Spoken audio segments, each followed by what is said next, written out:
ఆ విధంగా రావణాసురుడు దివ్యరథంలో సీతమ్మను ఎత్తుకుని పోయే సమయంలో జటాయువు ఆయన మీద దాడి చేసి ఆయన ముక్కుతో రెక్కలతో కొడుతూ ఆయన మాయా రథాన్ని, ఆ స్వర్ణ రథాన్ని ముక్కలు చేసి కింద పడేస్తుంది. అప్పుడు ఆ రావణాసురుని ముక్కుతో రెక్కలతో కొట్టినప్పుడు, ముక్కుతో గీరినప్పుడు కొంత రక్తం కూడా కింద పడిపోయి ఉంటుంది. ఆ రథసారథిని రథాన్ని లాగడానికి పిశాచ ముఖాలు కలిగిన గాడిదలను కట్టివేయబడి ఉంటుంది. అవన్నీ కూడా కింద పడిపోయింటే అవన్నీ వాటి అన్నిటి కూడా జటాయు చంపేయడం జరుగుతుంది. తదుపరి రావణాసురుడు ఆ జటాయు పక్షిని రెక్కలు కాళ్ళు నరికి ఆయన స్వయంగా ఆమెను తీసుకుని వెళ్ళిపోతాడు అంతఃపురానికి. అక్కడ అంతఃపురంలో ఉంచి రాక్షస స్త్రీలను ఆయన కాపలా ఉంచి ఆయన వెళ్ళి తన అనుచరులకు కొన్ని సూచనలు ఇచ్చి రాముని గురించి విచారిస్తూ రాముడు ఎక్కడ తిరుగుతున్నాడు, ఏం చేస్తున్నాడు తనకు చెప్పమని మళ్ళా అంతఃపురానికి వచ్చి ఆమెను ఆ అంతఃపురం పైకి తీసుకెళ్లి తన సామ్రాజ్యాన్నంతా కూడా చూపిస్తూ ఈ లంకా నగరం చూడు శోభాయమానంగా వెలిగిపోతుంది, రత్నాలు వజ్రాలు మణులు మాణిక్యాలు అన్నీ ఉన్నాయి, ఈ రాజ్యానికంతా నేను పట్టమైషి చేస్తాను, కాబట్టి రాముణ్ణి మర్చిపోయి నీవు నాకు భార్యగా ఈ లంకా నగరానికంతా మహారాణిగా ఉండడానికి సిద్ధపడు, ఒప్పుకో అని చెప్పి ఆమెను ఎంతగానో బెదిరించడం, భయపెట్టడం, చివరకు బతిమిలాడడం ఇవన్నీ కూడా జరుగుతూ ఉంటాయి. అయితే ఆమె చివరికి గడ్డి పరకలను చూపిస్తూ నువ్వు దీంతో సమానము నాకు అని తేల్చి చెప్తుంది రావణాసురునితో. అప్పుడు రావణాసురుడు చెప్తున్నాడంట, సీత నీకు 12 మాసాల గడువిస్తున్నాను, శృణు మైథిలి మద్వాక్యం మాసాన్ 12 భామిని కాలే నానేన నాభేషి యది మాం చారుహాసిని తతస్త్వాం ప్రాతరాశార్థం చూదాసేత్సంతి లేశశః.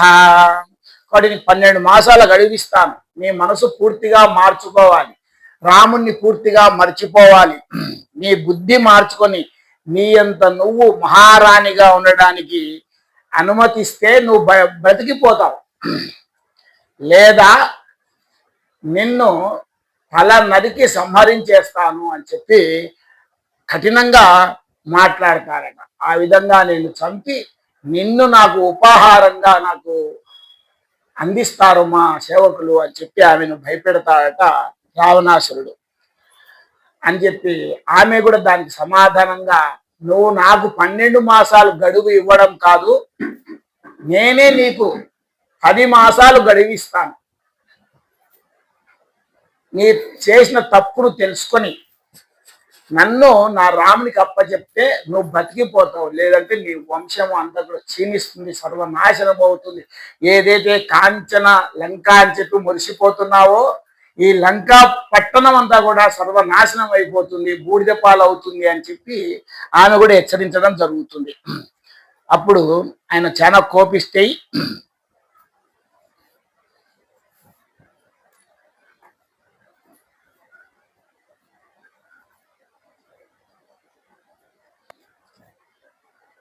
భయంకరమైన స్వరూపాలు కలిగిన రాక్షస స్త్రీలను పిలిచి ఈ సీతను అశోకవనానికి తీసుకువెళ్ళండి, ఈమె అంతఃపురంలో కూడా ఉండడానికి వీల్లేదు, కాబట్టి ఈ 12 మాసాలు నేను ఇచ్చిన గడువు పూర్తయ్యేంత వరకు ఈమెను భయపెడుతూ మీ వికృత రూపాలతో వికృత చేష్టలతో ఈమెను భయపడుతూ ఈమె మనసు నా వశం అయ్యేలాగా శ్రీరాముడిని పూర్తిగా మరిచిపోయేలాగా చెయ్యండి అని చెప్పి ఆ రాక్షస స్త్రీలకు ఆజ్ఞాపిస్తారట. వాళ్ళు ఆమెను బలవంతంగా అక్కడి నుంచి ఆ అశోకవనానికి తీసుకువెళ్ళడం జరుగుతుంది.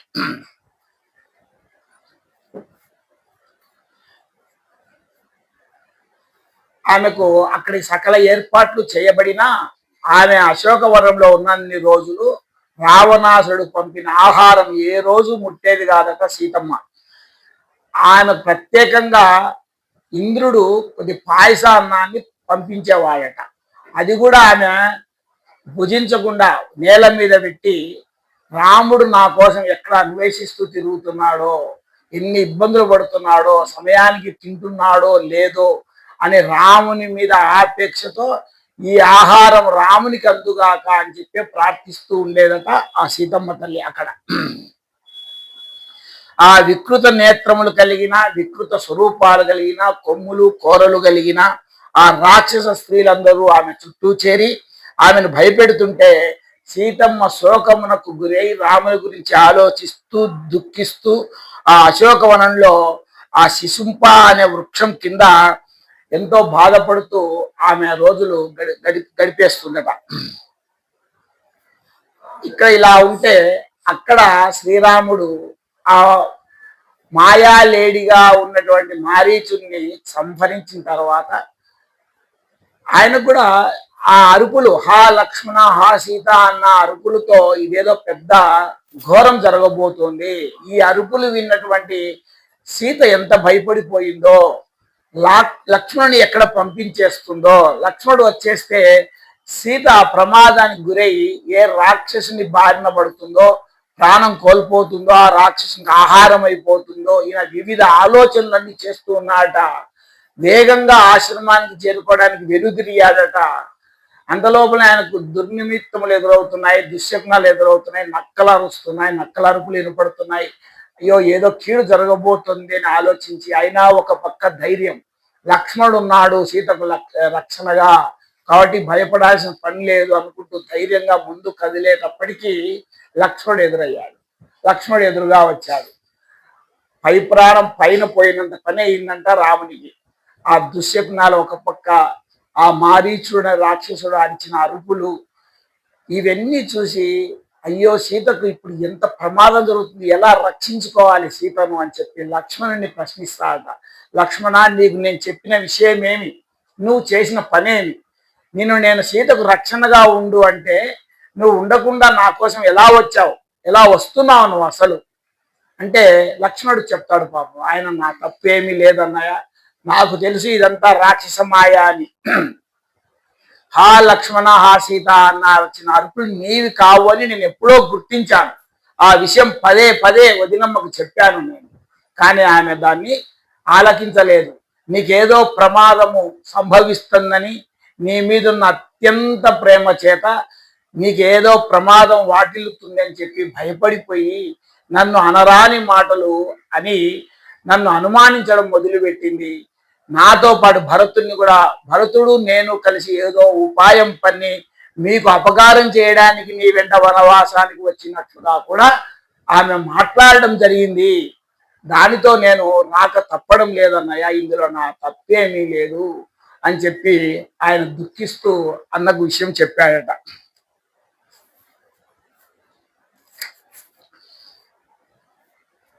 అప్పుడు అనుకుంటున్నా అంట శ్రీరాముడు, ఎంత ఘోరమైన పరిస్థితి ఇప్పుడు రాబోతోంది.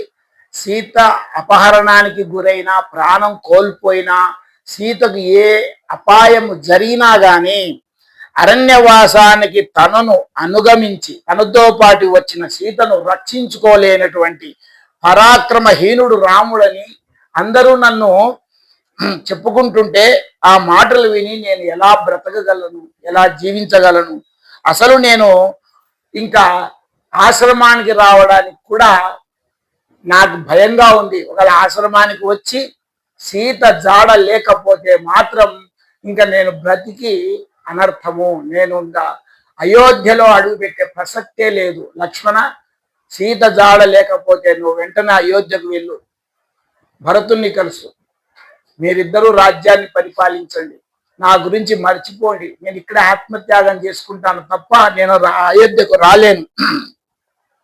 సీత కనపడకపోతే లక్ష్మణ నేను ఒక్క క్షణం బతకలేను.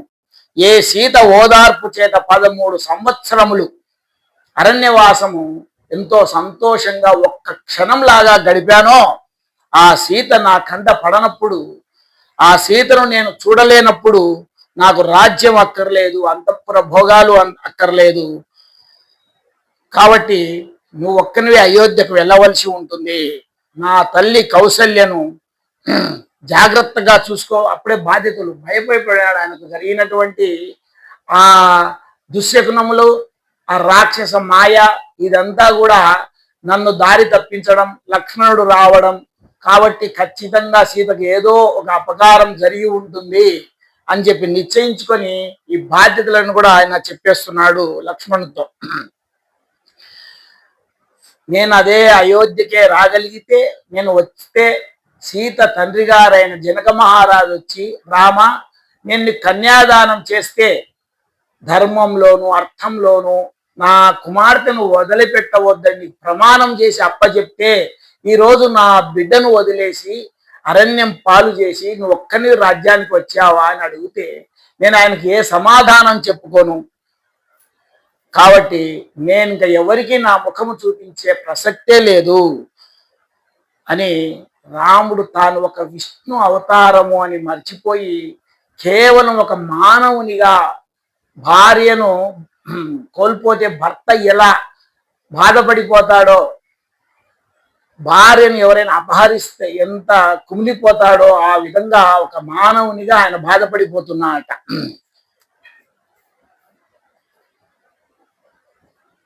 నేను నీకు ఎట్టి పరిస్థితుల్లోనూ సీతను వదిలిపెట్టవలదు అని నీకు ఆజ్ఞాపించి వస్తే కూడా నువ్వు నా ఆజ్ఞను పాటించకుండా సీతను వదిలి నువ్వు ఒక్కడివి నా దగ్గరకు రావడం సమంజసమేనా అని చెప్పి అడిగితే ఆయన మళ్ళీ మళ్ళీ చెప్తున్నాడు, నేను రాలేదన్నయ్య. సీతమ్మ మాటలు విని నేను ఆ మాటలు పడలేక, ఆ మాటలు వినలేక రావడం జరిగింది. నేను చెప్పాను సీతమ్మతో, హా లక్ష్మణ హా సీత అంత దీనాతి దీనంగా రాముడు ఏనాడు పలకడు. ఆ వచ్చిన మాటలు రాముడివి కాదు, అన్నవి కాదు అని ఎంత చెప్పినా ఆమెకు నీ మీద ఉన్న ప్రేమతో ఆమె నన్ను అనరాని మాట అనడం వల్ల నేను రావడం జరిగింది. ఇదంతా రాక్షసమాయ అని ఎంత చెప్పినా ఆమె వినడం లేదు. ఆయన అన్ని చెప్పినా కూడా నువ్వు ఎన్నైనా చెప్పు, సీతను ఒక్కతను అరణ్యంలో విడిచిపెట్టి నువ్వు అలా రాకూడదు అనే రాముడు కూడా మళ్ళీ అంటున్నాడు. అలా బాధపడుతూ ఇద్దరు మాట్లాడుకుంటూ ఏదో ఒక మూల ఆశ, ఏ ప్రమాదము ఏ అపాయము జరగకుండా సీత కంటబడితే చాలు అన్నతో ఆ ఆశ్రమంలోకి ప్రవేశించారు. సీతమ్మ లోపల కనపడలేదు. అటు పరిగెత్తారు, ఇటు వెతికారు, ఎక్కడా గాని సీతమ్మ జాడ కనపడలేదు. రాముడు ఆశ్రమంలో లోపల సీతమ్మ విశ్రమించే ప్రతి ప్రదేశము, ఆమె కూర్చునే ప్రదేశము అన్ని కూడా వెతికాడు. అన్ని వెతికి చూశాడు. అక్కడ ఉన్న చిన్న చిన్న మృగాల దగ్గరికి వెళ్ళాడు, అక్కడ చూశాడు. జింకల వద్ద, కుందేళ్ల వద్ద, అన్నిటి వద్ద ఆయన పరికించి చూశాడు. ఎక్కడ కూడా ఆమె జాడ కనిపించలేదు. ఆమె ఎక్కువగా ఒక పుష్పవృక్షం కింద ఎక్కువగా గడిపేదట. ఆ వృక్షం యొక్క పూల యొక్క సౌందర్యాన్ని చూస్తూ ఆ వృక్షం దగ్గర పోయి కూడా చాలా సేపు అక్కడ కూడా కూర్చున్నాడట. ఎక్కడ కానీ ఆమె జాడ కనిపించలేదు.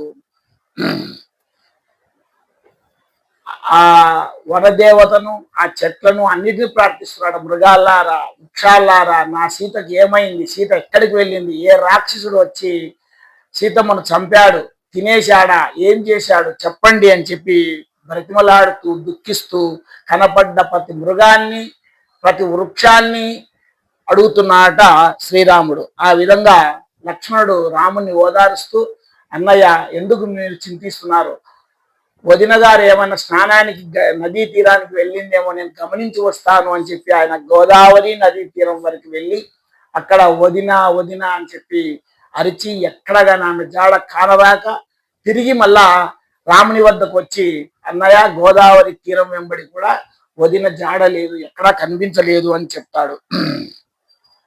అప్పుడు రాముడు కూడా మరొకసారి పరిగెత్తుకుంటూ గోదావరి తీరానికి వెళ్ళాడు. సీత ఎక్కడ ఉన్నది చెప్పవని ఆ గోదావరి నదిని ప్రశ్నించాడట. ఈ ప్రాంతం అంతా నువ్వు ప్రవహిస్తుంటావు కదా, సీతమ్మ జాడ ఎక్కడుందో చెప్పు అని చెప్పి గోదావరి నదిని ప్రశ్నిస్తాడట. అయితే ప్రకృతి పంచభూతాలన్నీ కూడా రావణాసురుడు అంటే భయం చేత ఏవి నోరు విప్పలేదు.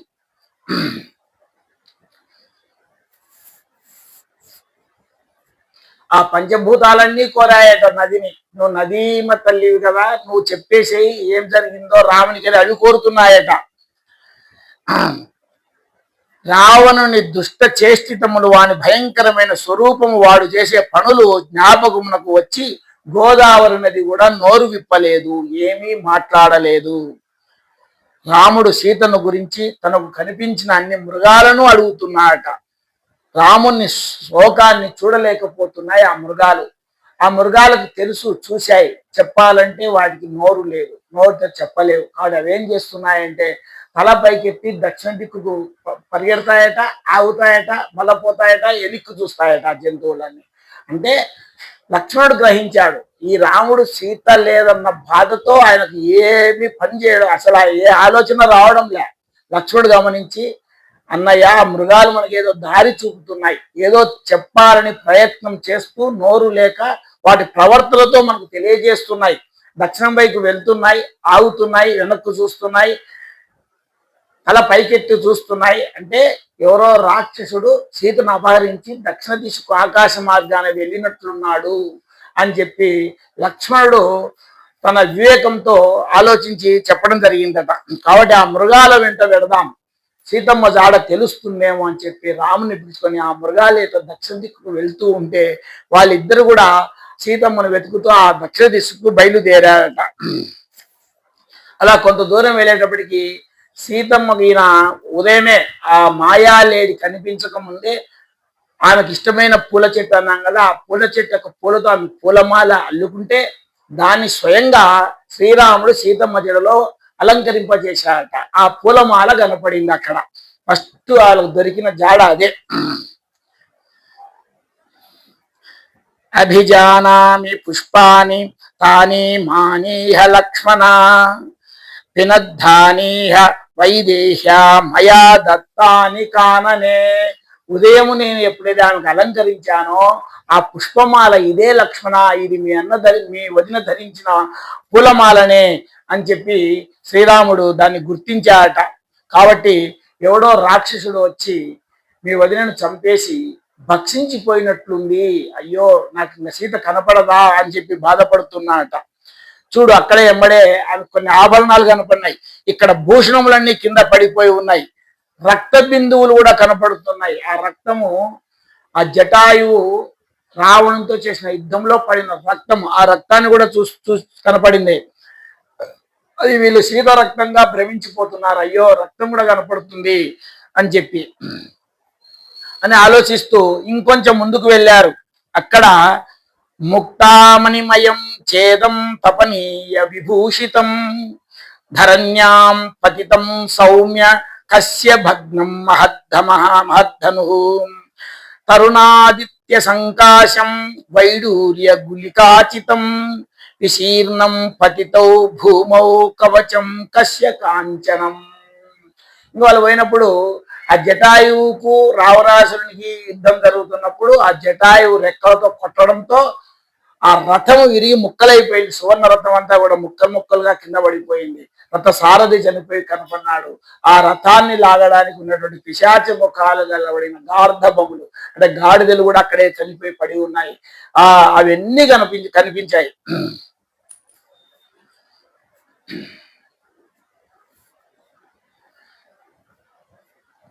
కాబట్టి వాళ్ళు ఏమనుకుంటున్నారు, ఇక్కడ ఎవరో ఇద్దరు రాక్షసులు యుద్ధం చేసుకున్నారు సీతమ్మ కోసము, ఒకడు ఒకడు పడిపోయినాడు, ఒకడు సీతమ్మను అపహరించిపోయినాడు అని కూడా ఆ విధంగా రకరకాలుగా అనుకుంటున్నారు. గెలిచిన వాడెవడో సీతను పట్టకపోయి సీతను చంపేసి ఉంటాడు అని చెప్పి అనే అనుకుంటున్నారు. దీంతో రాక్షస సంచారం చేసే ప్రదేశం కాబట్టి ఇంకా ఆమె ఎక్కడ బతికి ఉంటుంది అనే ఆలోచనలోనే వీళ్ళు భయపడిపోతున్నారు. ఆ విధంగా ఆ శోకం పెరిగి ఆ శోకం శ్రీరామునికి క్రోధంగా మారిందట.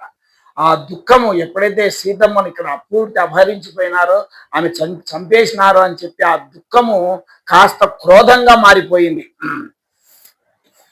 ఎందుకు క్రోధంగా మారిందంటే అమితమైన ప్రేమ ఆమె అంటే. తను అడవులకు వనవాసం చేయడానికి వస్తే నువ్వు అంతఃపురంలో ఉండి భోగభాగ్యాలు అనుభవిస్తూ మీ అత్తలకు సేవ చేసుకుంటూ ఉండమంటే కూడా భర్త ఎక్కడుంటే అక్కడే నా స్థానం అని చెప్పి ఎంతో తన మీద నమ్మకంతో ధైర్యంగా చెప్పాడు అడవి గురించి. అడవిలో రాక్షసులు క్రూర మృగాలు సంచరిస్తుంటాయి, నీకు ఇప్పుడు అడుగడుగున ప్రమాదాలు ఉంటాయి అని ఎంత చెప్పినా కూడా నువ్వు ఉండంగా నాకు భయమేమి, నువ్వు ఉండంగా నాకు భయమేమి, శ్రీరాముడు అంతటి వాడు నా పక్కన ఉండంగా నన్ను ఏ మృగాలు ఏ రాక్షసులు ఏమి చేస్తారు అని చెప్పి ప్రశ్నించి తనతో పాటు ధర్మబద్ధంగా అడవికి వచ్చింది. ఈ రోజు తాను కాపాడుకోలేకపోయాని అని చెప్పి ఇంత మహాపతివ్రత అయినటువంటి ఆ సీతకి ఇంత అపచారము ఇంత ఆపద రావడమా అని చెప్పి ఆయన ఆ శోకం కాస్త క్రోధంగా మారిపోయిందట. ఇంత ధర్మం పాటిస్తే పతివ్రత నా వెంట వస్తే ఆ పాతివ్రత్య ధర్మమే సీతమ్మను కాపాడలేదు. మృదుం లోకహితే యుక్తం దాంతం కరుణవేదినం నిర్వీర్య ఇది మన్యంతే నూనం మాతృదశేశ్వరా. ఎవడు పరాక్రమం ఉన్నా మృదుగా ప్రవర్తిస్తాడో వాణిని లోకం చేతగాని వాడు అంటుంది. తను మహాపరాక్రమవంతుడే, కానీ తను ఇప్పుడు తనను నమ్మి వచ్చిన తన ధర్మపత్నినే పోగొట్టుకున్నాడు, కాపాడుకోలేకపోయాడు. కాబట్టి నేను ఇప్పుడు చేతగాని వానిలాగానే నన్ను ఈ లోకం గుర్తిస్తుంది అనుకుంటున్నాడు. ఈ పర్వతం ముందు నిలబడి సీత ఎక్కడ ఉంది అని అడిగితే అది నేను పంపిన మాటనే తిరిగి ఆ గట్టిగా రుస్తున్నాడు. సీత ఎక్కడ అంటే పర్వతాలు ఏం చేస్తాయి, మన మాటనే మనకు వెనక్కి వచ్చేలా చేస్తాయి, ప్రతిధ్వని అలాగే వస్తుంది. సీత ఎక్కడుందని అక్కడి నుంచి వినపడింది. దానికి మహాకోపం వచ్చేసింది ఆయనకు. కోపం వచ్చి ఎంబడే ధనస్సు తీసి నారిని సంధించాడు. ఈ లోకాలన్నీ మసి చేసేస్తానని, నా కనపడ్డ పతిది కూడా ఏది కూడా జీవించడానికి వీల్లేదు. నా సీత లేని తర్వాత నేను లేక ఇదంతా ఇవన్నీ కూడా ఎందుకు అన్నట్లుగా ఆయన ప్రతి దాని మీద కూడా ఆయనకు ఆ అడవి మీద అన్నింటి మీద కూడా ఆవేశం వచ్చిందట. చెప్తున్నాడట, నాకున్న అస్త్రశస్త్రములన్నింటినీ ప్రయోగించి సూర్యచంద్రులకు గతి లేకుండా చేసేస్తాను. ఆవేశం వచ్చింది. తాను ఏం చేయాలన్నా కూడా ఏదోటి వినాశనం సృష్టించాలా అంతే, అది తప్ప నాకు వేరే కారణం లేదనుకుంటున్నాడు. ఆకాశాన్నంతటిని బాణాలతో కప్పేస్తాను, దేవతలు ఎవరు తిరగకుండా చేసేస్తాను, సముద్రాలలోను నదులలోను నీటిని అంతటిని కూడా ఇంకింపజేసేస్తాను, భూమి మీద అగ్నిహోత్రాన్ని పుట్టించేస్తాను, నా బాణాలతో భూమిని బ్రద్దలు కొట్టేస్తాను అని చెప్పి ఆయన ఆవేశంగా ఆ బాణాలు తీయడానికి సిద్ధమయ్యాట. ఈ బ్రహ్మాండంతటిని కూడా ఒక క్షణంలో కాల్చేస్తాను, నా అస్త్ర సంపదతో ముల్లోకాలను లయం చేసేస్తాను అని చెప్పి విపరీతమైన కోపావేశానికి గురయ్యాట. అందుకు సిద్ధపడ్డాడు కూడా.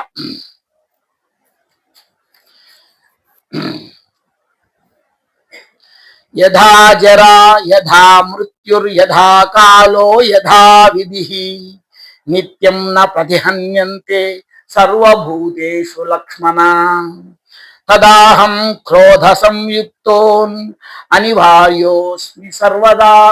అవన్నీ సిద్ధమై ధనస్సును సంధించి లక్ష్మణ్తో చెప్తున్నా అంట, లక్ష్మణ వృద్ధాప్యం రాకుండా ఎవరు నిరోధించుకోలేడో, పుట్టినవాడు ప్రతి ఒక్కడు వృద్ధుడు కావాల్సిందే, వృద్ధాప్యాన్ని ఎవరు కూడా ఆపుకోలేడో, మృత్యువు రాకుండా ఎవరు ఎలా నిరోధించుకోలేడో, క్రోధమూర్తి అయినా నా ముందు ఈరోజు నేను క్రోధమూర్తిగా నిలవన్నాను. ఇప్పుడు మామూలుగా రామచంద్రమూర్తి కాదు, ఇప్పుడు నేను క్రోధమూర్తినై నిలవన్నాను. నా ముందు నిలవడానికి వాళ్ళ దేవతలకు కూడా ధైర్యం చాలదు అని కోదండాన్ని సిద్ధం చేసుకొని అలా పట్టుకునేసరికి లక్ష్మణుడు భయపడిపోయాడ, వణికిపోయాడ, గబగబా వచ్చి.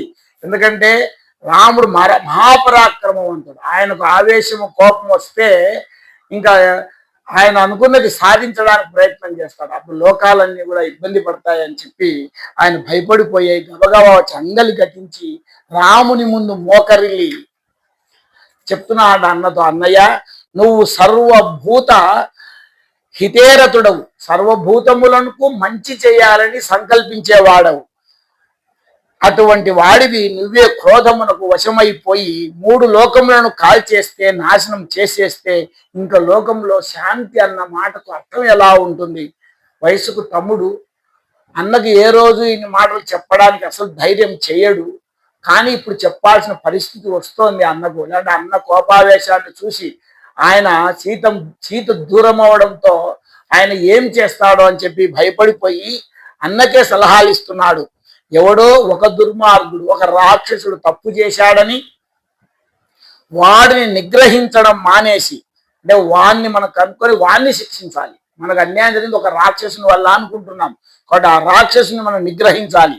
అది మానేసి లోకాలన్నిటినీ బాధ పెట్టేస్తావా? నీ క్రోధాన్ని కొంచెం తగ్గించుకో అన్నా. చేతిలో దండం ఉన్న రాజు ప్రశాంతమూర్తి అయి తగినంత శిక్ష వేయాలి. నువ్వు ఇప్పుడు చక్రవర్తిలాగా భావించుకుంటే కూడా తప్పు చేసిన వానికి తగిన శిక్ష వేయాలి, కానీ లోకానికంతా శిక్ష వేస్తానని నేను భావించడం తప్పు. అందుకని ఎవడో తప్పు చేశాడని లోకాన్నంతటిని పీడించడం తగదు అని చెప్పాడు. ఇక్కడ ఇద్దరు యుద్ధం చేయలేదు. ఇక్కడ ఇద్దరు రాక్షసులు ఎవరు యుద్ధం చేయలే. ఎవడో ఒక్కడే రాక్షసుడు వచ్చి తన రథాన్ని పోగొట్టుకొని సీతమ్మను ఆకాశ మార్గాన తీసుకొని వెళ్ళాడు. అందుకే మృగాలు ఆకాశం వంక చూస్తూ దక్షిణం వైపు వెళ్తూ ఉన్నాయి, మార్గాన్ని చూపిస్తూ ఉన్నాయి మనకు. నీకు ఈ సముద్రాలు కానీ, నదులు కానీ, పర్వతాలు కానీ, రాజ్యాలు కానీ, దేవతలు కానీ, పంచభూతాలు కానీ ఏవి కూడా నీకు తెలిసి తెలియక అపకారం అయితే చేయలేదు. ఏవి కూడా అపకారం చేయలేదు. నీకు అంజలి ఘటించి నీ పాదములకు నమస్కారం చేసి ప్రార్థిస్తున్నాను. శాంతుడివి కా. నువ్వే ఆగ్రహాన్ని పొందితే ఇంకా లోకాలు నిలబడలేవు. కాబట్టి నువ్వు ఉపశాంతిని పొందు అన్నా అని చెప్పి అన్న కాళ్ళు పట్టుకొని మరీ ప్రాధేయపడ్డాడట లక్ష్మణుడు. ఏన రాజన్ హృతా సీతాత్వమన్వేషితుమర్హసి మద్వితీయో ధనుష్పాని సహాయై పరమర్షిభి. నువ్వు ఏ ఋషులను గౌరవిస్తావో ఆ ఋషుల అనుగ్రహంతో, వారి మాట సాయంతో నీ పక్కన నేను ఉండగా, మనం ఇంతమంది ఋషులను ఆశ్రమాలను సందర్శించి వారికి అర్ఘ్యపాద్యాదులు ఇచ్చి గౌరవించి వారి ఆశీస్సులన్నీ పొంది వచ్చాం. కాబట్టి ఎంతో మంది మహర్షుల ఆశీస్సులు మనకున్నాయి. నీ పక్కన నేనున్నాను తమ్ముణ్ణి. మన ఇద్దరం కలిసి అన్వేషిద్దాం సీతమ్మను. అన్వేషించి సీతమ్మ జాడ కనుక్కొని ఎవరైతే ఈ నీచమైన కృత్యానికి కారకుడైనాడో వాణ్ణి పడిపడదాం, వాణ్ణి సంహరిద్దాం. అది మన ధ్యేయం. అంతే తప్ప నువ్వు ఈ విధంగా ఈ కోపావేశాన్ని తగ్గించుకో అన్నయ్య అని చెప్పాడు. ఎక్కడ ఉన్న వదినను కనుగొందాం. అంత సాధు ధర్మంతో నువ్వు అన్వేషించిన నాడు మనకు సీతమ్మ దొరకదు అనేది మనకి ఇబ్బంది ఉండదు. సీతమ్మ ఖచ్చితంగా దొరుకుతుంది అని చెప్తున్నాడు. దొరికిన నాడు నువ్వు కోదండం పట్టుకొని దొరకకపోతే అప్పుడు నువ్వు కోదండం పట్టుకొని 3 లోకాలను లయం చేసి. అంతేగాని ఇప్పుడు మన ధర్మము ఓపికగా శాంతంగా సీతమ్మను వెతకడమే అని చెప్పాడు. మనకు మహర్షుల యొక్క ఆశీస్సులు ఉన్నాయి కాబట్టి నువ్వు ఖచ్చితంగా వదినను చూస్తావు. ఇది సత్యం పునఃసత్యం. మనకు వదినమ్మ దొరుకుతుంది. ఖచ్చితంగా వదినమ్మను కలుస్తాం. నేను నీ పక్కన ఉండగా నువ్వు ఇంత క్రోధమూర్తివి కావద్దు, శాంతిని పొందన్నయ్య అని చెప్పి ఆయన చెప్పాడు. లక్ష్మణుని మాటల చేత శాంతిని పొందినవాడై రామచంద్రమూర్తి తూనీరంలోంచి అస్త్రాన్ని తీయకుండా ఆగిపోయాడు. అన్నయ్య చూసావా లోకం పోకడ ఎలా ఉంటుందో. ఇప్పుడు చెప్తున్నాడు, కష్టాలు అనేటివి ప్రతి ఒక్కరికి వస్తాయి. కష్టాలని ఏవో కొందరికో వస్తాయి అనకు. మనకన్నా ముందు ఉన్నాడు చక్రవర్తులు కూడా ఎంతో మంది కష్టాలు పన్నాడు అని కొద్దిగా శాంతం వహించేటప్పటికి ఆయనను మరింత అంటే ఈ దుఃఖం నుంచి, ఈ క్రోధావేశం నుంచి ఆయన్ను శాంతమూర్తిని చేసుకోవాలి. ఇంకా కాబట్టి కుంగిపోనీయకూడదు. కాబట్టి ఆయన కొన్ని ఉదాహరణలు చెప్పాలని లక్ష్మణుడు చెప్తున్నాడట. కష్టపడకుండా మహాత్ముల జీవితాలన్నీ కూడా మన ముందు ఉన్నటువంటి చక్రవర్తులు, రఘువంశంలో జన్మించిన చక్రవర్తులు కానీ మహాపురుషుల వాళ్ళ జీవితాలు కూడా పూల పాన్పులుగా ఉండలేదు. వాళ్ళు కూడా ముళ్ళ పాన్పుల మీద పడుకున్నారు. వాళ్ళు కూడా చాలా కష్టాలు అనుభవించారు. ఒక్కసారి ఆలోచించు అని నహుషుని కుమారుడైన యయాతి ఎంత కష్టానికి లోనయ్యాడో ఆయన గురించి చెప్తున్నాడట. యయాతి దేవయానిని వివాహం చేసుకున్నాడు. దేవయాని ఎవరు? బృహస్పతి కుమార్తె. ఆమె వివాహం చేసుకున్నాడు. తదనంతరము శర్మిష్ఠను వివాహం చేసుకున్నాడు. అప్పుడు తన మామగారికే బృహస్పతికే కోపం వచ్చి శాపం ఇవ్వడం, ఆ కారణంగా వృద్ధాప్యం రావడం. యయాతికి వయస్సు మొదలకుండానే తన మామగారి శాపం వల్ల వృద్ధాప్యం వచ్చిందట. తదనంతరము కొడుకులలో ఎవరు వృద్ధాప్యం పుచ్చుకుంటారు, తన వృద్ధాప్యం పోవాలంటే తన కుమారులు ఎవరో ఒకరు ఆ వృద్ధాప్యాన్ని పుచ్చుకోవాలట. అలా రావడం అన్ని చేసిన యయాతి చిట్ట చివరికి ఎంతో కష్టపడి తపస్సంపన్నుడై స్వర్గానికి వెళ్తే అక్కడ దేవేంద్రుడు యయాతిని ఒక్కరోజు కూడా ఉన్నివ్వకుండా నీ రాజ్యంలో సత్యసంధుడు ఎవరో చెప్పమని ఒక ప్రశ్న వేశాడట. సత్యం అసత్యం ఆడని వాడు ఎవడో నీ రాజ్యంలో ఉన్నాడో చెప్తే నువ్వు ఇంద్రలోకంలో ఉంటావు, లేకుంటే నీకు ఇక్కడ స్థానం లేదు అంటే యయాతి ఏ రోజు అసత్యం ఆడలేదట. ఆయన తన పేరే చెప్పుకున్నాడు, అయ్యా నా రాజ్యం నేనే సత్యసంధుని, నేను ఏ రోజు ఒక్క అసత్యం కూడా ఆడలేదు అంటే వెంటనే నీ గురించి నువ్వు పౌడుకుంటావా, ఇది మహా తప్పు. మనం చెప్పుకుంటున్నాం కదా, ఏదంటే ఆత్మస్థుతి పరనింద రెండు పాపమే అంట. మన గురించి మనం పౌడుకోడు, మనం మంచి వాళ్ళం కానీ మంచి వాళ్ళం అని చెప్పుకోకూడదు, యోగం చెప్పాలి మనం మంచి వాళ్ళని. కాబట్టి నువ్వు ఆత్మస్థుతి చేసుకున్నావు కాబట్టి నీవు స్వర్గంలో ఉండడానికి అర్హత లేదని ఏదో ఒకటి ఆయన స్వర్గంలో ఉన్నీగుడ్డు యయాతిని అని చెప్పి స్వర్గంలోంచి నెట్టివేస్తాడట. కాబట్టి ఇన్ని కష్టాలు అన్నాడు మన మూల పురుషుడైనటువంటి యయాతి అని చెప్పి ఆయన గురించి కూడా లక్ష్మణుడు వివరించాట.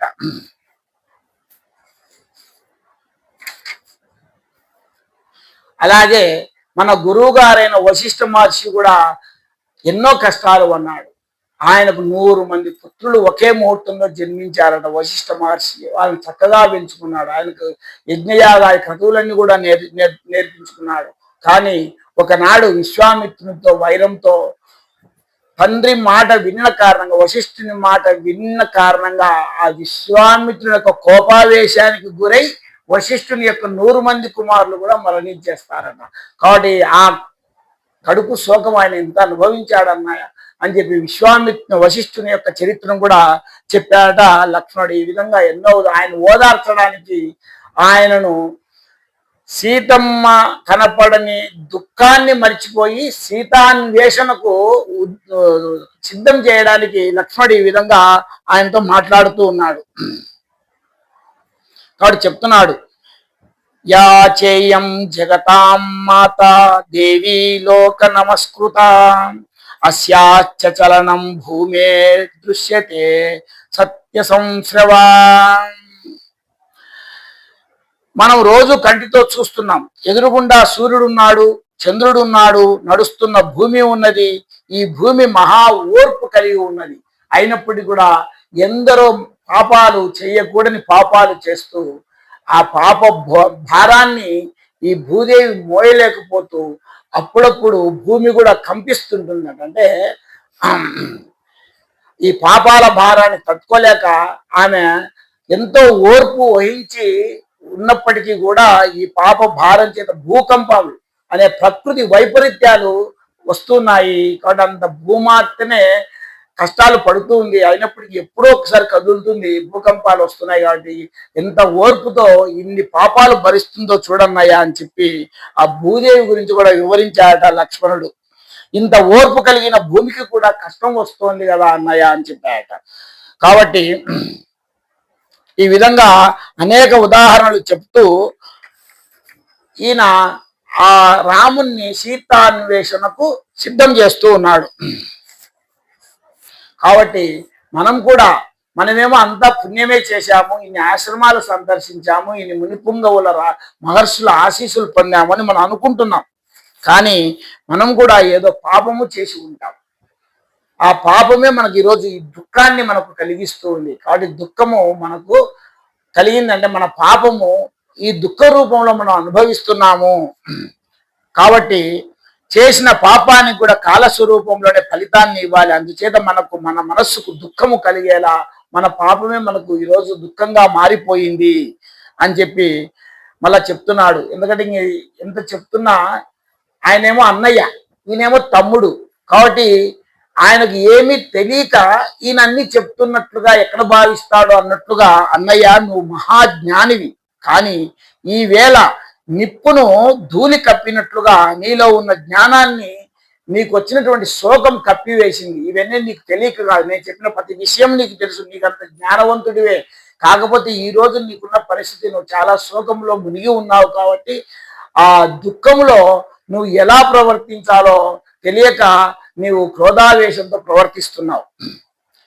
అందువల్ల దీనికి వచ్చిన కష్టానికి రాముడంతటి వాడిని, మహాజ్ఞానివి, కోపానికి వశుడయ్యావు.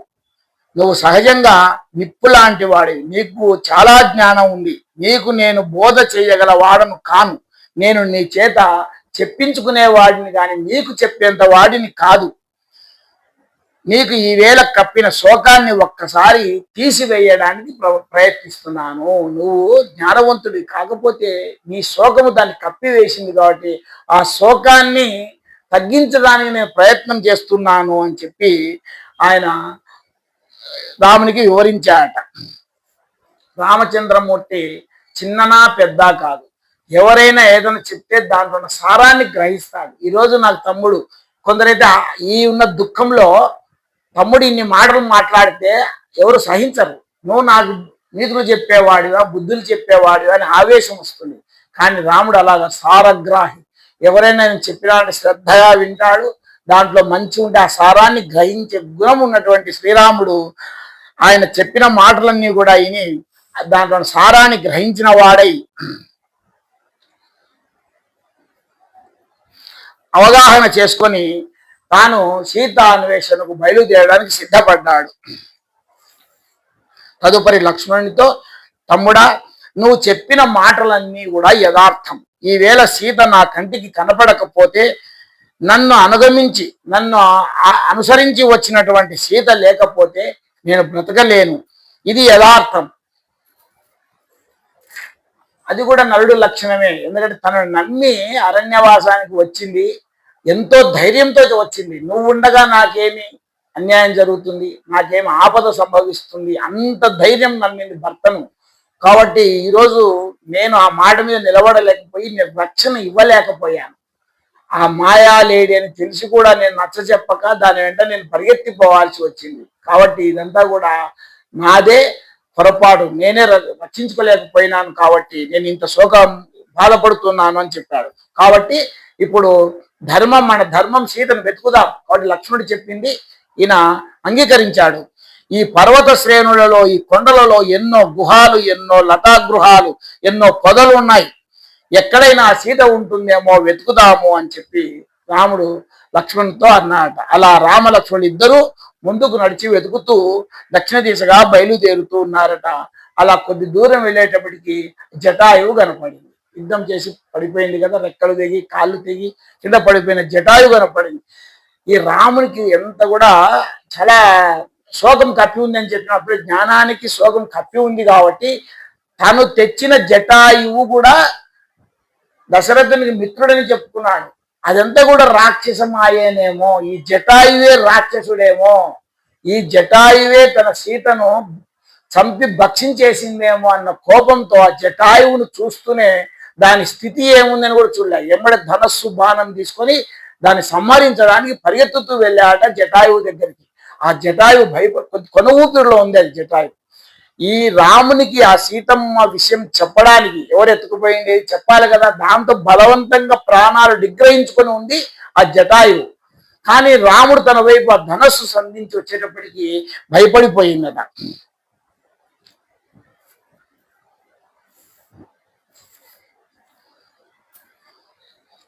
ఆ విధంగా గబగబా కోదండం పట్టుకొని బాణం తీసి సంధిస్తూ జటాయు వైపు పరిగెత్తుకు వస్తున్నాడు శ్రీరాముడు. ఆ రాముడితో అంటుందట, వెంటనే రావణుడు సీతను అపహరించుకొని తీసుకుపోయాడన్న విషయము అక్కడ తెలిసిండేది ఆ జటాయుకు ఒక్కడే కాబట్టి ఆ జటాయు చెప్తుందట, రామ, నువ్వు వెతుకుతున్నటువంటి సీత గురించి జాడ నాకు ఒక్కదానికే తెలుసు.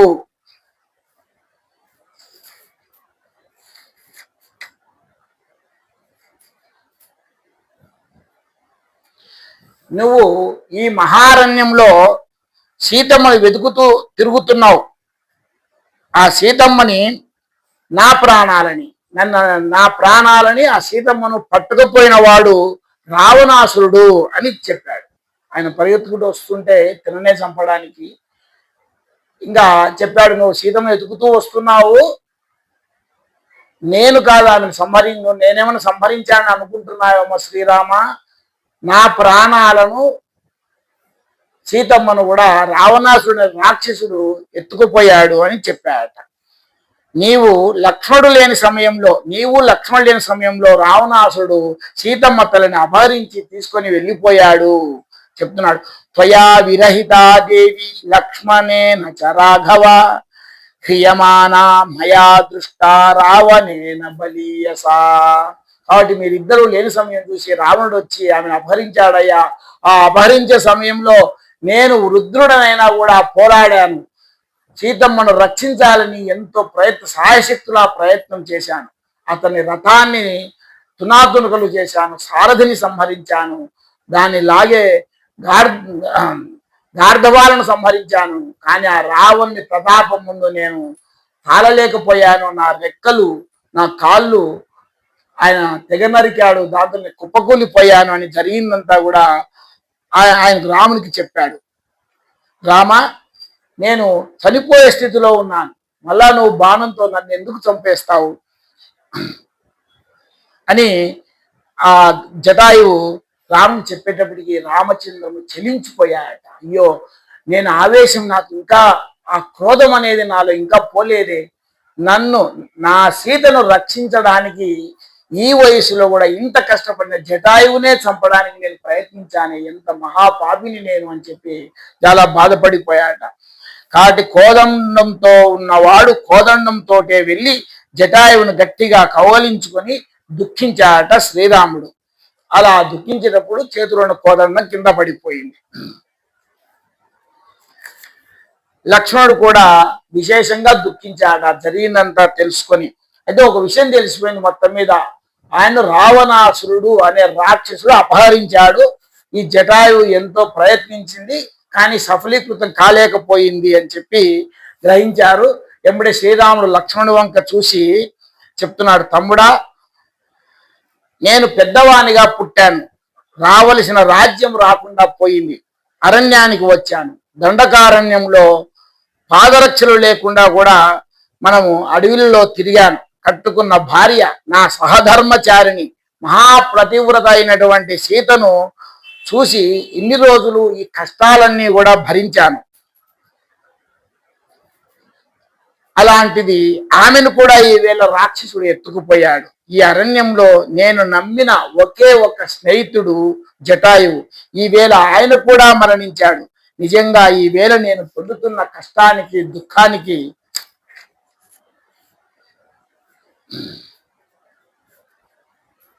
నేను చాలా బాధపడిపోతున్నాను అని చెప్పి లక్ష్మణ్తో బాధపడినాట.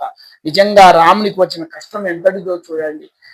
కానీ ఆయన ఉత్తర క్షణం దాని నుండి తేరుకొని, ఆ కష్టం నుంచి తేరుకొని తన కర్తవ్యం తాను నిర్వర్తించాడు. ఎందుకంటే తన తండ్రి స్నేహితుడు జటాయువు తన ధర్మపత్ని కోసం, ఆమెను రక్షించడం కోసం తన రెక్కలు తెగిపోయేలా ప్రయత్నం చేశాడు, కాళ్ళను పోగొట్టుకున్నాడు, కదలలేని స్థితిలో పడిపోయి తనకు ఆ వార్త చెప్పడానికి కొన ఊపిరితో ఇన్ని రోజులు గడిపినాడు. కాబట్టి ఈయనకు అంతిమ సంస్కారం నేను నా చేతులతో చేయాలి, నా తండ్రి లాంటి వాడు, దశరథుని తర్వాత తండ్రి లాంటి వాడు ఈ జటాయువు అని చెప్పి తన ధర్మాన్ని గుర్తించుకున్నాట. జటాయువు, నువ్వు శరీరం విడిచిపెట్టేసేసినట్లు కనబడుతున్నావు, నా కోసం ఇంత అవస్థ పొందావు, ఒక్కసారి చెప్పవయ్యా, ఆ రావణుడు ఎక్కడ ఉంటాడు, అతని గురించి ఉండే వివరాలు ఏమిటి, అతనికి ఉండే ఆయుధాలు ఏమిటి, అతని పౌరుష పరాక్రమాలు ఎటువంటివి, సీతను ఎటువైపు తీసుకువెళ్ళాడు, ఏ రాజ్యాన్ని పరిపాలిస్తాడు, అతను ఎవరు, అతని స్వరూపం ఏమిటి, ఇవన్నీ ఒక్క మాట చెప్పు అని బతిలాడాట జటాయువు. అప్పుడు జటాయువు చెప్తుందట, హృతాసా రాక్షసేంద్రేణ రావణేన విహాయస మాయా మాస్థాయ విపులాం పాతదుద్దిన సంకులాం. రావణుడు సీతమ్మ తల్లిని అపహరించి మేఘములను ధూళిని సృష్టించి తన ఒళ్ళో కూర్చోబెట్టుకుని ఆకాశ మార్గంలో ప్రయాణం చేస్తూ దక్షిణ దిక్కుగా తీసుకువెళ్ళిపోయాడు. ఇంతకన్నా నాకు ఇంకా చెప్పడానికి కూడా నాకు ఇంకా శక్తి పూర్తిగా కోల్పోతున్నాను. నా కళ్ళు కనపడడం మానేశాయి, నోటి వెంట మాట రావడం లేదు, నువ్వు మాట్లాడేది నాకు సరిగా వినపడడం లేదు, నేను నాలో ఉన్న భావాన్ని చెప్పగలుగుతున్నానో చెప్పలేకపోతున్నానో తెలియని పరిస్థితి నాకుంది. అని చెప్పి అది కళ్ళు మూసేసిందట, ప్రాణం పూర్తిగా కోల్పోయిందట.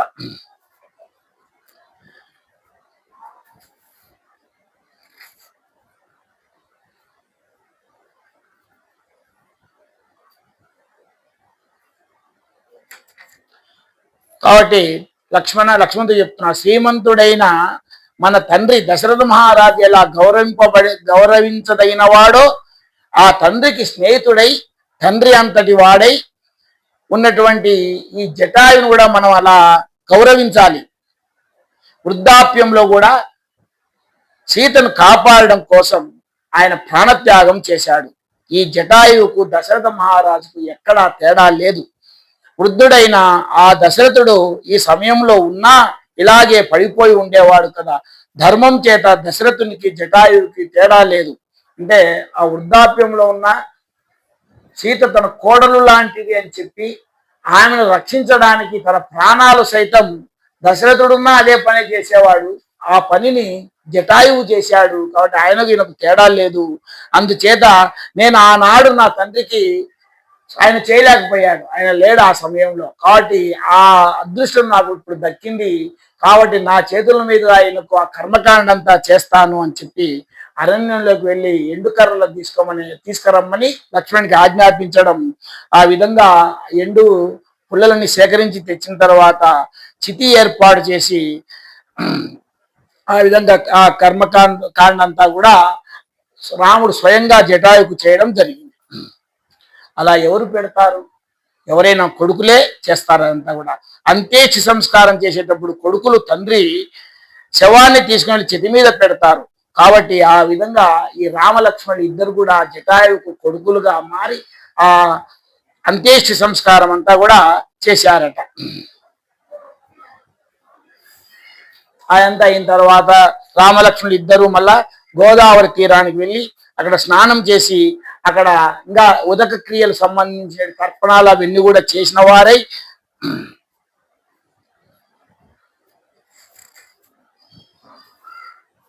అదంతా పూర్తి చేసి మళ్ళీ పశ్చిమ దిక్కుగా బయలుదేరి వెళ్ళిపోతున్నారట. అక్కడి నుండి మళ్ళీ దక్షిణ దిక్కుకు తిరిగి మరి క్రౌంచారణ్యంలోనికి, దండకారణ్యంలోనికి క్రౌంచారణ్యంలోనికి ప్రవేశించారు.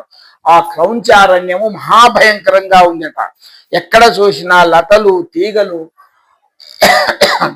పువ్వులు, చెట్ల కాయలు, భయంకరమైనటువంటి గృహలు, క్రూర మృగాలు, పాములు, విషక్రిములతో కూడి అత్యంత భయంకరంగా ఉన్నట ఆ క్రౌంచారణ్యం. దానిని దాటడానికి ప్రయత్నం చేస్తూ నడుస్తూ వెళ్తున్నారు.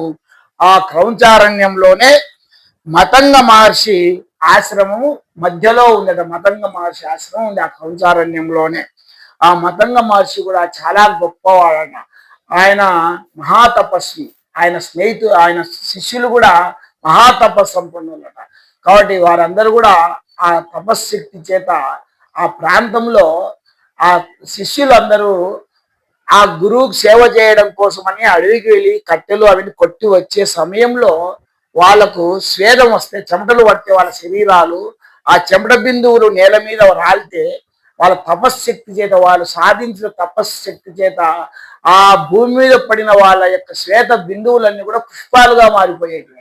అలా మారిన పుష్పాలు ఎప్పుడు కూడా వాడకుండా ఉంటాయి. అంత తపస్సంపన్నులంట వాళ్ళు. అదే మన శాస్త్ర విజ్ఞానం ఎంత అభివృద్ధి చెందినా కూడా, ఎన్ని విమానాలు కనిపెట్టినా, రాకెట్లు కనిపెట్టినా, ఒక పూలు వాడకుండా కనిపెట్టేంత శక్తి అయితే రాదు కదా మనకు. కాబట్టి వాళ్ళ తపశ్శక్తి చేత అంత వాళ్ళ శ్వేత బిందువుల నుంచి భూమిపై రాలిపోయి పూలుగా మారిపోయినటువంటివి కూడా వాడకుండా కూడా అలాగే ఉండినాయట ఆ మతంగి ఆశ్రమం దగ్గర. ఆ విధంగా అలాంటి ఆశ్రమము ఆ క్రౌంచారణ్యంలో మధ్యలో ఉందట. ఆ వైపు వీళ్ళు బయలుదేరి వెళ్తూ ఉన్నారు. అలా వెళ్తూ ఉంటే శూర్పణఖలాగా ఒక వింత రాక్షసి పరిగెత్తుతూ వీళ్ళ వైపు వచ్చిందట. అదంతా మహారణ్యము, అంత రాక్షసులు, క్రూర మృగాలు అన్నీ తిరుగాడుతూ ఉండేటివి. ఒక రాక్షసి పరిగెత్తుకుంటూ వచ్చి లక్ష్మణుణ్ణి మోహించిందడు శూర్పణఖలాగే. కాబట్టి రాముడు ఎమ్మడే ఆజ్ఞాపిస్తాడు. మనం ఒకసారి అనుభవం అయింది కాబట్టి ఈమెతో కూడా ఎక్కువ మాటలు అవన్నీ లేకుండా వీళ్ళందరూ దుఃఖంలో ఉన్నారు. వీళ్ళు సీతాన్వేషణకు బయలుదేరుతున్నారు. కాబట్టి రాముని ఆజ్ఞ చేత మరి ఆ రాక్షసు కూడా ముక్కు చెవులకు వస్తే అది భయపడి పారిపోయి గుహలోకి దూరిపోయిందట. ఆ విధంగా ఆ రాక్షసి పీడ వదిలించుకొని మరింత ముందుకు వెళ్ళారు. ఆ మతంగి ఆశ్రమం వైపు మరొక ముందుకు వెళ్ళారట. తర్వాత అక్కడి నుంచి బయలుదేరి ముందుకు వెళ్తే అప్పుడు లక్ష్మణుడు రామచంద్రమూర్తితో అన్నాడు, అన్నయ్య ఈ ప్రదేశంలో కూడా నాకు చాలా దుర్నిమిత్తాలు కనపడుతున్నాయి. ఏదో జరగరాని అపాయం ఏదో జరుగుపోయేంతగా నాకు అనిపిస్తున్నది. నా మనసు ఏదో కీడును శంకిస్తున్నది. ఇక్కడ కూడా ఏదో ఒక రాక్షసమాయ మనల్ని ఆవరించేటట్టుగా ఉంది అని చెప్పి ఆయన చెప్పాడట.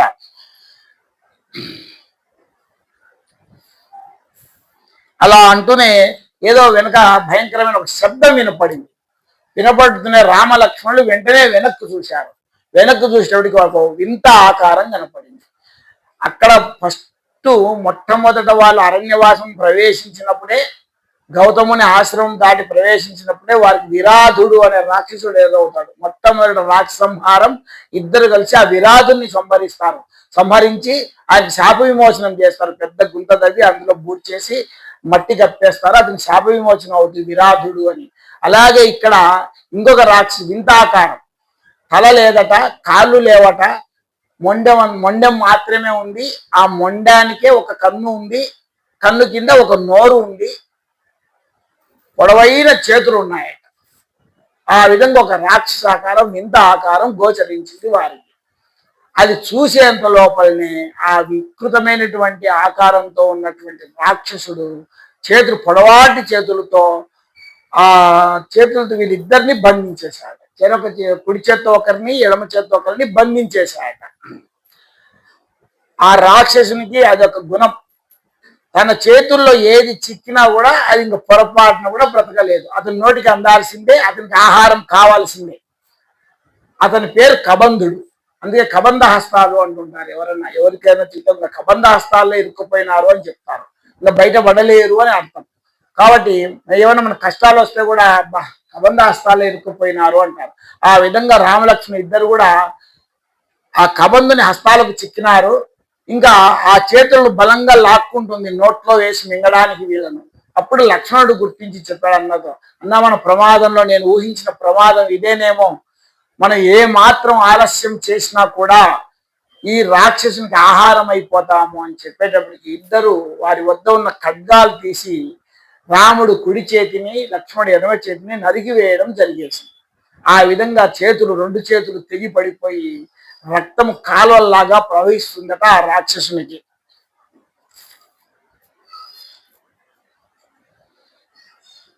అప్పుడు అతడు దుఃఖిస్తూ, ఎవరయ్యా మీరు?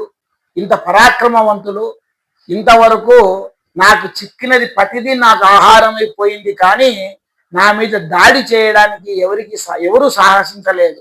కానీ మీరు నా చేతులను నరికివేశారు. ఎవరు మీరు? కారణజన్ములై ఉన్నట్టున్నారు అని చెప్పి ప్రశ్నిస్తే అప్పుడు లక్ష్మణుడు చెప్తున్నాడు, అయ్యా ఆయన దశరథ మహారాజు పెద్ద కుమారుడు రాముడు, ఆయన తమ్ముడు నేను లక్ష్మణుడను.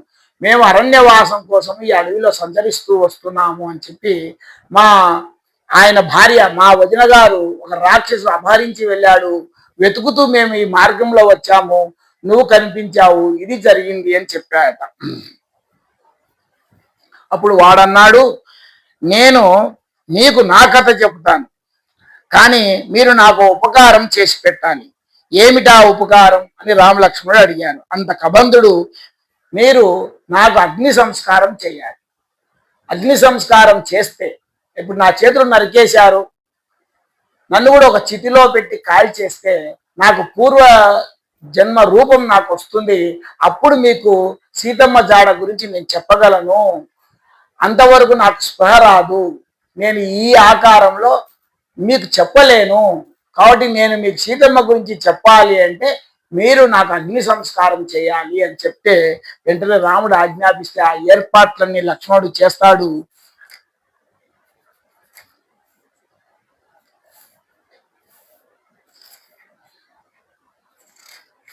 ఆ విధంగా చేస్తే ఆయన స్వరూపం ఒక దివ్యమైన పురుషుడు వస్తాడట. కబంధుని రూపంలో ఒక దివ్యమైన పురుషుడు వచ్చి ఆయన చెప్తున్నాడు, ఆయన సూర్యచంద్రుల తేజస్సుతో, ఇంద్రుడి తేజస్సుతో ఒక రూపం వచ్చిందట.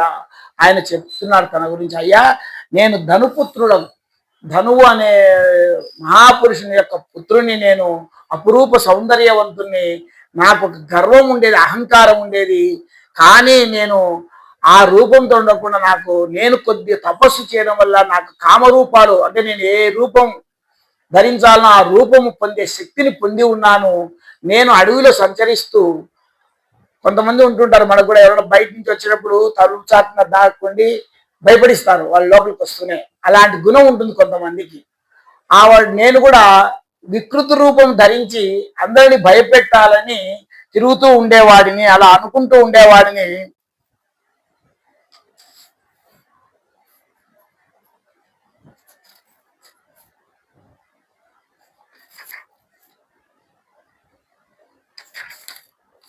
ఆ విధంగా ఒక అడవిలోకి వచ్చినప్పుడు నా ముందు ఒక స్థూల శిరుడు అనే ఒక మహర్షి కందమూలాలను సేకరిస్తూ తిరుగుతూ ఉంటే ఆయన్ను భయపెట్టాలన్నటువంటి కోరిక కలిగి, నేను ఇప్పుడు మీకు దర్శనమిచ్చిన ఈ రూపాన్ని ధరించి ఆయన్ను భయపెట్టాను.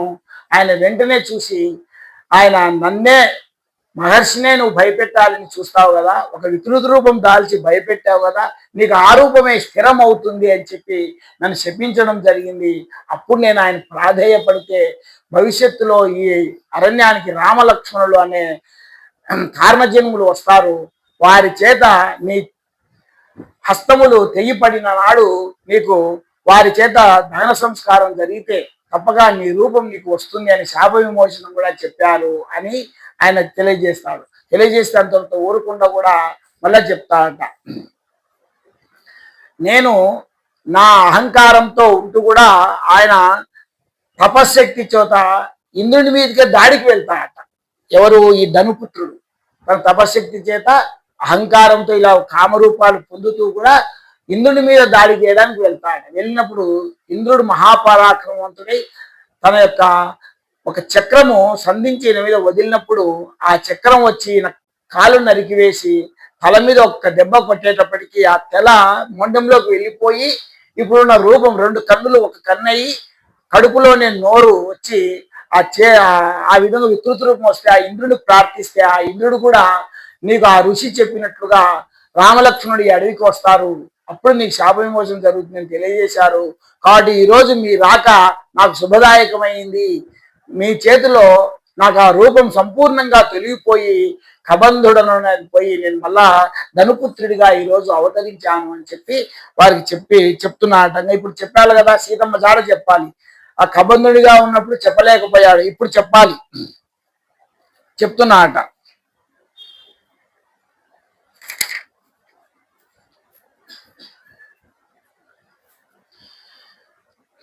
శ్రూయతాం రామ వక్ష్యామి సుగ్రీవో నామ వానరః భ్రాత్రా నిరస్థ క్రుద్ధేన వాలినా శక్రసూనునా. అయ్యా మీరు కొద్ది ముందుకు వెళ్తే ఋష్యమూకం పర్వతం వస్తుంది. అక్కడ సుగ్రీవుడు అనే శ్రేష్టమైనటువంటి వానరుడు ఉంటాడు. తన 4 అనుచరులతో ఉంటాడు. మనం సీతమ్మని ఎత్తుకుపోయేటప్పుడు కూడా చెప్పాము. ఆమె తన ఆభరణాలు చూసి ఋష్యముఖ పర్వతం మీద ఎవరో 5 వానరులు ఉంటే వాళ్ళ వద్ద పడేలాగా ఆ మూటను వదిలి, ఆ వానరులే వీళ్ళు, సుగ్రీవుడు ఆయన అనుచరులు, ప్రధాన అనుచరులు 4. ఆ 5 మంది అక్కడ ఉన్నారు. ఆయన తన అన్నగారైనటువంటి వాలి ఆయన తరిమేస్తే ఆయన వచ్చి ఈ ఋష్యముఖ పర్వతం మీద సేద తీరుతూ ఉన్నాడు. అక్కడ నివసిస్తూ ఉన్నాడు ఆ సుగ్రీవుడు సూర్యుడి తేజస్సు చేత జన్మించాడు, వాళ్ళేమో ఇంద్రుడి తేజస్సు చేత జన్మించి ఉంటాడు. వాలి సుగ్రీవులు ఇద్దరు కూడా. అందుచేత ఆయన మహానుభావుడు, చాలా ధర్మాత్ముడు.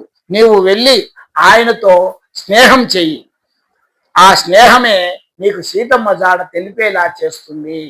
అంతకు తప్ప నేను ఏమీ చెప్పలేను. కాబట్టి నీకు నీ సీతమ్మ జాడ తెలియాలి అంటే నువ్వు ఆ ఋష్యముఖ పర్వతానికి వెళ్ళి అక్కడ సుగ్రీవునితో స్నేహం చెయ్యి అని చెప్తాడు. వానరుడు కదా, అని చెప్పి సుగ్రీవుని తక్కువ అంచనా వేయకు, మహాధర్మాత్ముడు ఆయన గురించి చెప్తున్నాడు.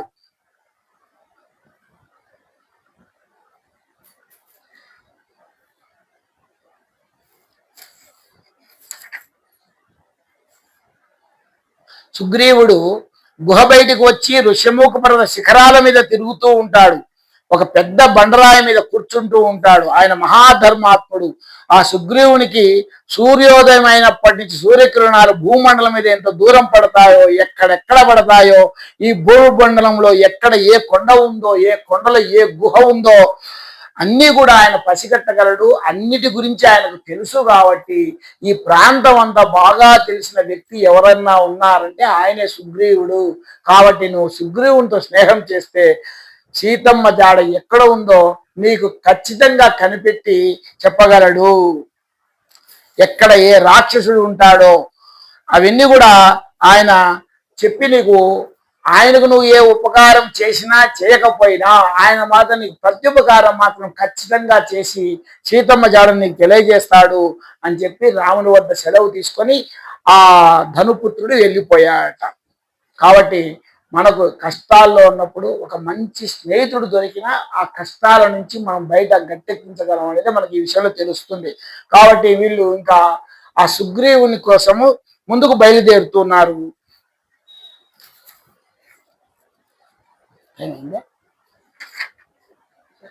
చెప్తున్నా కొద్దిగా టైం అయింది.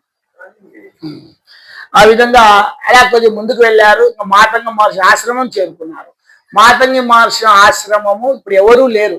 మహర్షి లేడు, ఆయన శిష్యులు లేరు. వాళ్ళంతా కూడా వాళ్ళ తపశక్తి చేత వాళ్ళు ఇక్కడ చేయాల్సిన పనులన్నీ పూర్తి చేసి వారు ఆ దేవలోకం వెళ్ళిపోయారట వాళ్ళందరూ. కానీ వాళ్ళతో పాటు వాళ్ళకు శుశ్రూష చేస్తూ వాళ్ళ శిష్యురాలుగా ఉన్నటువంటి శబరి అనే ఆమె మాత్రం అక్కడ ఉందట. ఇంకా ఆశ్రమంలో ఆమె ఒక్కటి ఉంది శబరి. ఆమె ఎవరంటే మాతంగి మహర్షి యొక్క శిష్యురాలు.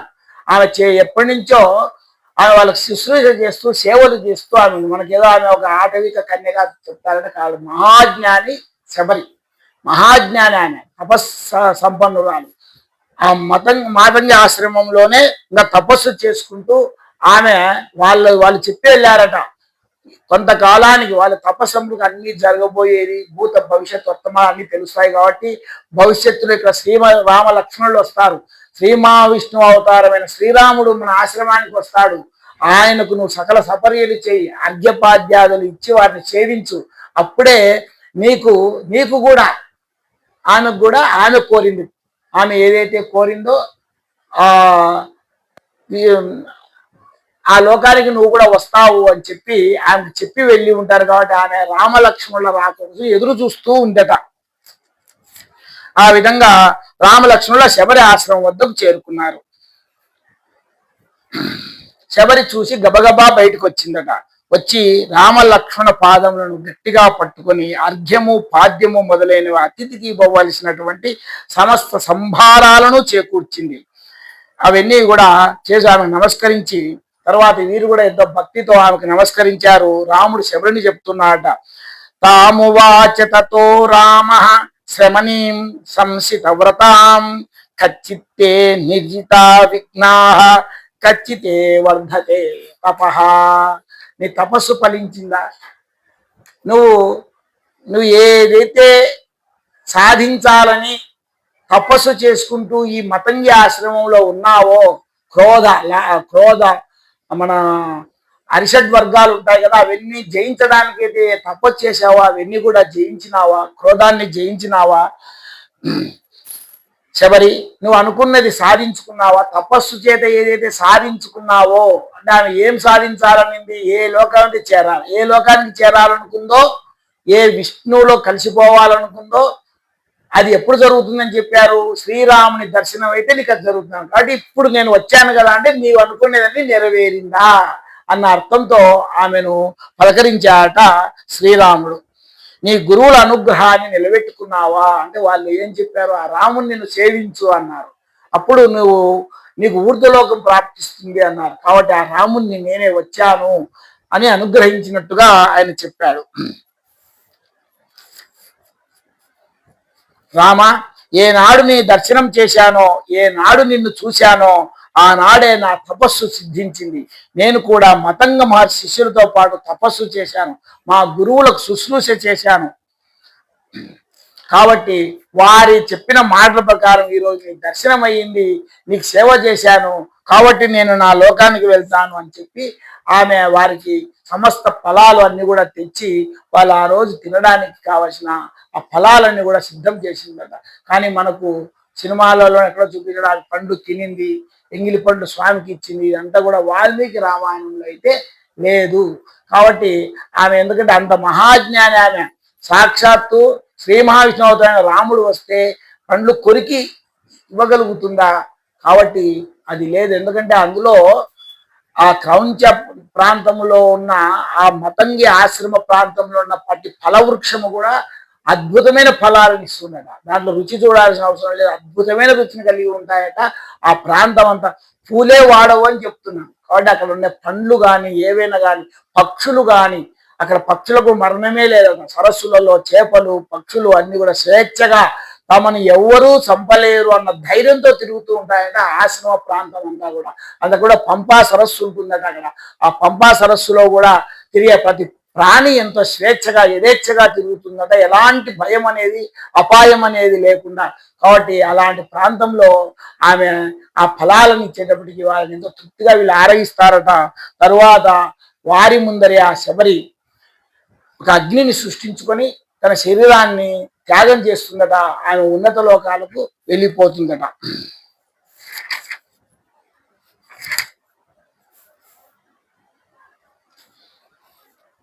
కాబట్టి శరభంగుని మాదిరే శరభంగి మహర్షి వచ్చినప్పుడు కూడా ఆయన కూడా దేవేంద్రుడు వచ్చి స్వయంగా ఆహ్వానిస్తే రామలక్ష్మణులను చూసి వారికి అర్ఘ్యపాద్యాదులు ఇచ్చి వారికి సుదీక్ష మహర్షి ఆశ్రమం గురించి చెప్పి ఆయన ఒక అగ్నిహోత్రాన్ని సృష్టించుకొని దాంట్లోకి వెళ్ళిపోతాడు. సేమ్ అలాగే ఈమె కూడా అలాగే చేసింది. కాబట్టి శరభంగునితో మొదలుపెట్టి శబరి వరకు అందరూ తపస్సు ఎంత గొప్పదో ఈ దేశంలో ప్రకృతి కూడా తపస్సు చేత, వారు చేసిన తపస్సు చేతనే వాళ్ళు ఆ దైవంలో ఐక్యమైపోయారు.